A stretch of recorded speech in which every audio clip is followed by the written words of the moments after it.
Greetings and welcome back once again to Gettysburg. I am your host as always. Now, without further ado, let's see what has happened over the turn.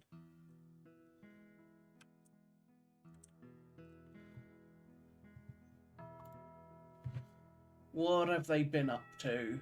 That's the question.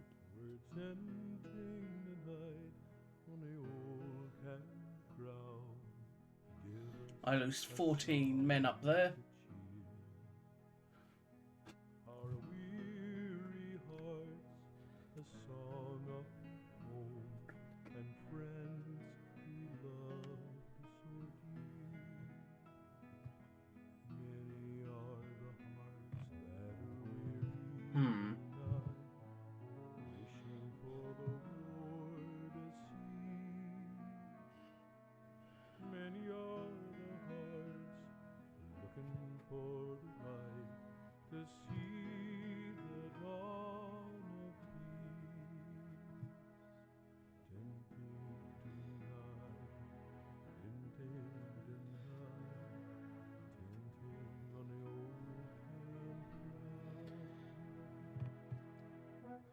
I mean, all things considered, I should really push forward.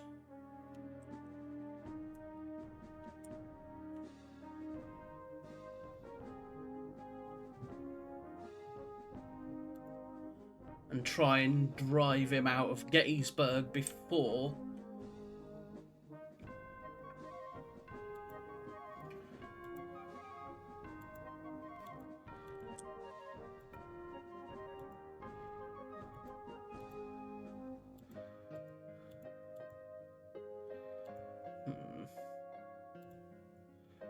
this would be probably... Looking at terrain-wise, I can basically hide down here, but that's about it, because of the way terrain functions.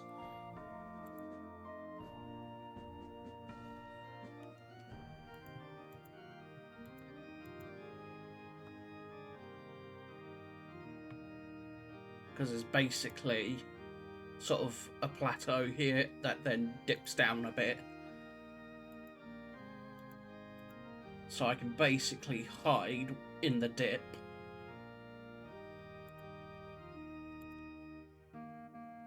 Hello. Infantry showing up. That's not a good sign.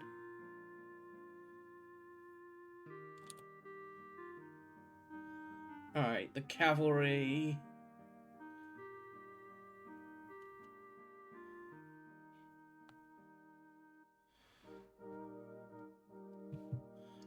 I see some Zouaves.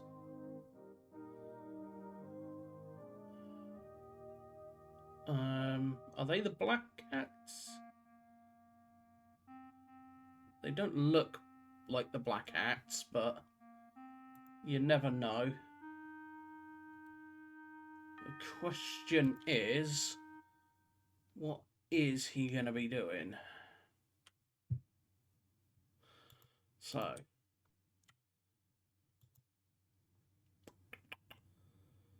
I've got two options, really. Well, let's lead with the easy part.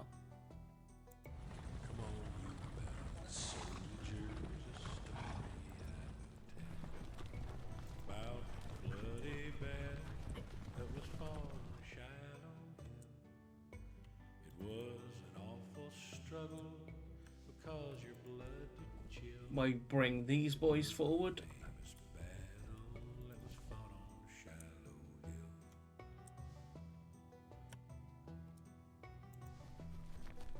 It was the 6th of April, just at the break of day.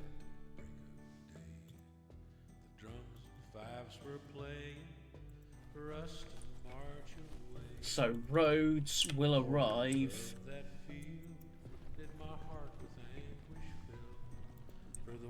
So he's got maybe 2 turns before Rhodes arrives.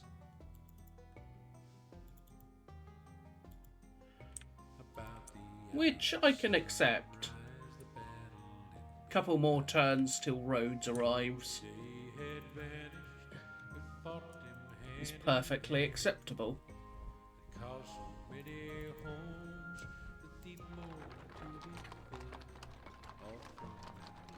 And then you'll follow them.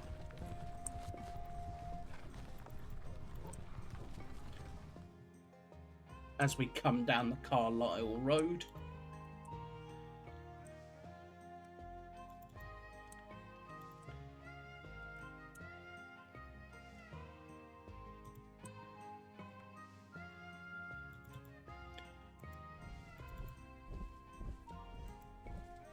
Alrighty.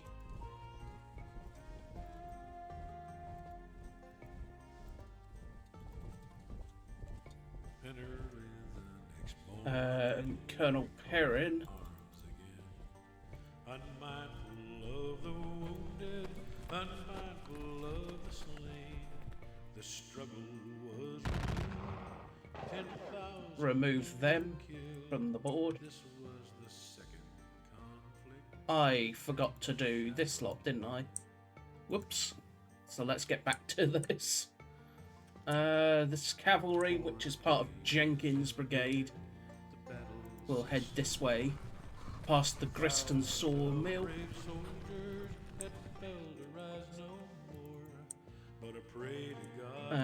These belong to Grumble Jones,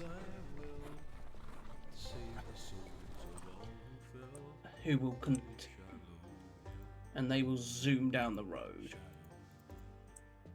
That's a key thing about Gettysburg. People think that the Confederates had no cavalry on day one. They did, just nowhere near enough, and not exactly the best. Because all the best cavalry are with Stuart.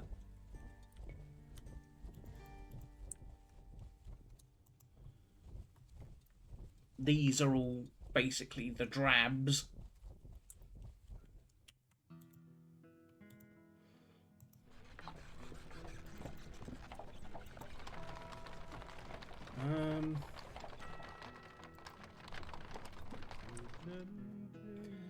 Early is gonna be...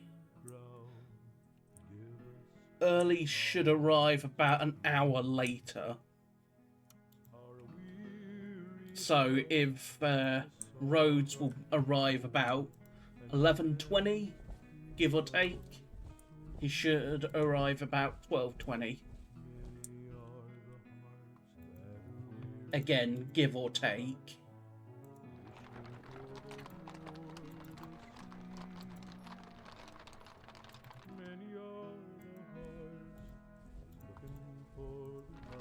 Up by the seminary, I am basically going to start placing a lot of artillery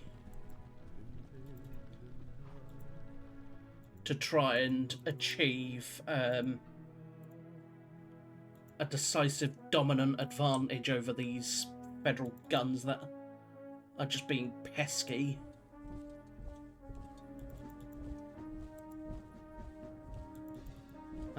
You will go there, and then you will go there. Now, these 8 guns are to advance to take up position here. And then these guns, which are the Warrenton guns, will basically stay as reserve for the rest of the division. Scales will go there. As I advance Scales up, essentially. Scales, I think I'm going to have basically as the divisional reserve.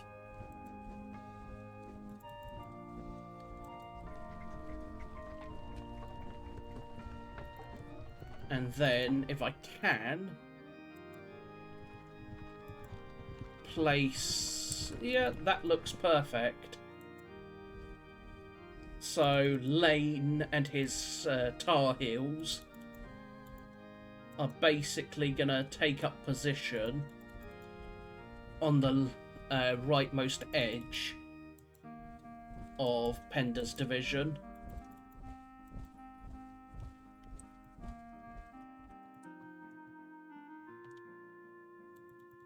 Now,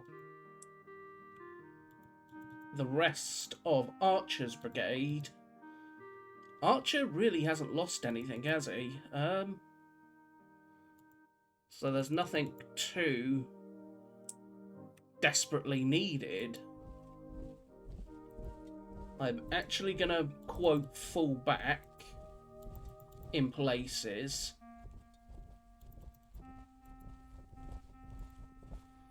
For the sake of trying to reorganize. Brockenbauer is basically also going to fall back and gravitate all his forces in one place. Heath's supply wagon will take up position here.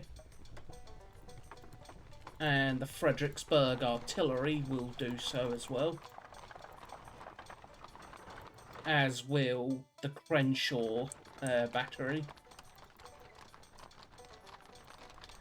And then finally, Davis will basically be behind Archer as the quote reserve.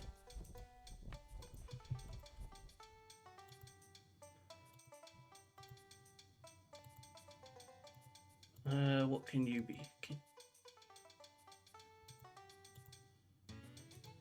You will go there and sit in there because you can.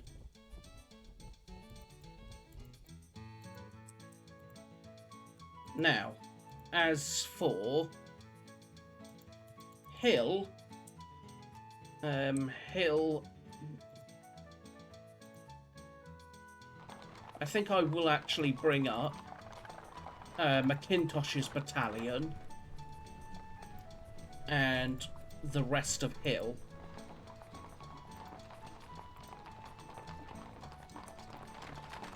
And I'll basically establish Hill at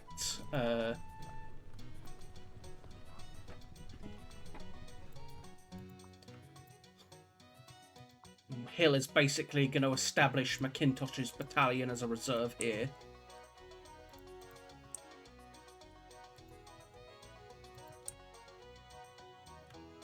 Now, the big reason I'm not committing all my artillery is, for one, Federal artillery is better.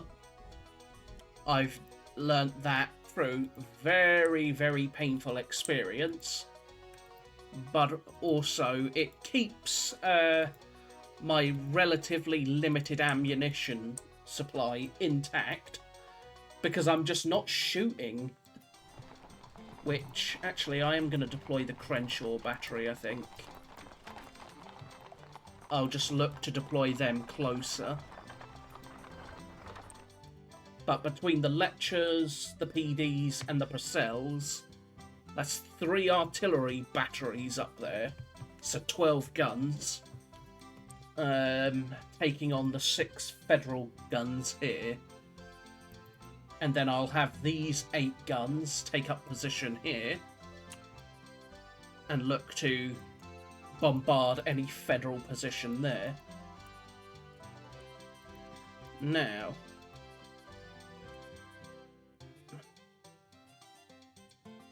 Heath is in a perfect spot. He commands everyone effectively. Hill is in a perfect spot, commanding everyone effectively. Pender is in a perfect spot, so everyone's just in perfect spots. As I just take up positions ready. I know these episodes have also been fairly short, but I don't want to launch a general attack until at least Rhodes arrives. It's a calculated risk to do so, but it will also just bring me more numbers to the field, because the next big reinforcements, let's think, The next big federal force to arrive should be the Third Corps? It'll either be the Second Corps or the Third Corps, and they won't arrive until this evening. So he's got to basically buy time for... Actually, it goes to Third Corps. The Second Corps won't arrive until this evening, but the Third Corps will arrive late this afternoon. So, if I can, I want to just drive him out. I want to drive him off the hills before too much arrives, because, well, between... Basically, the Confederates have the numbers advantage on day 1, which then switches to about parity on day 2, and the Federals gain the advantage by day 3 in terms of numbers, because the 6th Corps arrives. Still, I am positioned for a general assault. My forces are nice and set up ready. I will look to drive him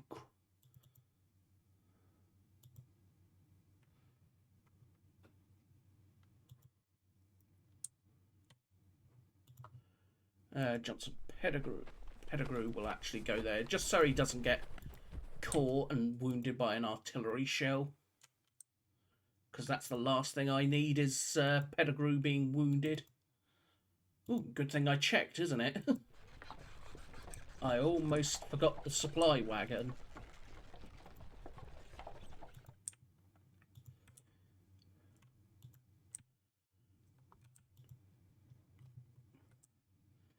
I think by around, say, maybe...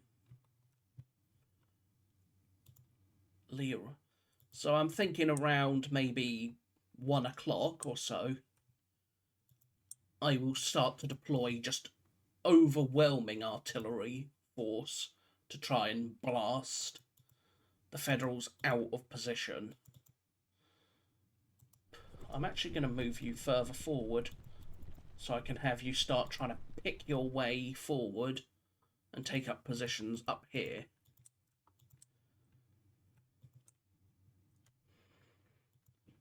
But for now, we're tucked, nicely tucked behind Seminary Ridge, just waiting for Rhodes. Once Rhodes does arrive, however, he will deploy naturally.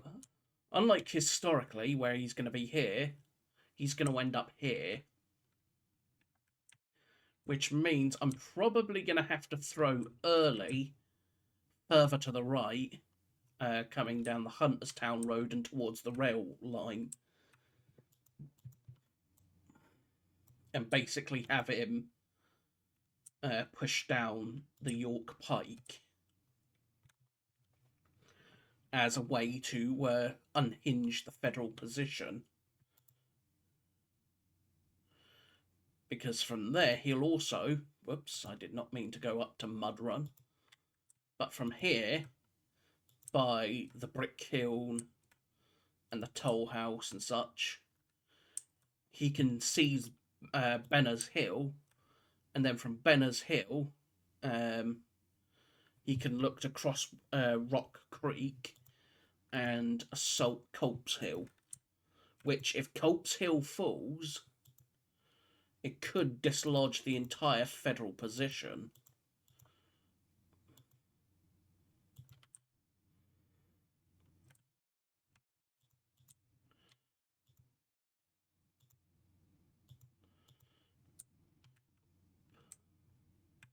But which will probably force him to fall back to Powers Hill. But, we'll see. For now, however, I thank you all for watching. I hope you have been enjoying the series. But if you haven't, please let me know in the comments. But until next time, I will see you all soon. As always, I give the note that I record these live, so I tend to jabber a little bit. So there's that. But you're also getting my thoughts at the time. So, but until next time, I will see you all very soon. So, bye bye for now.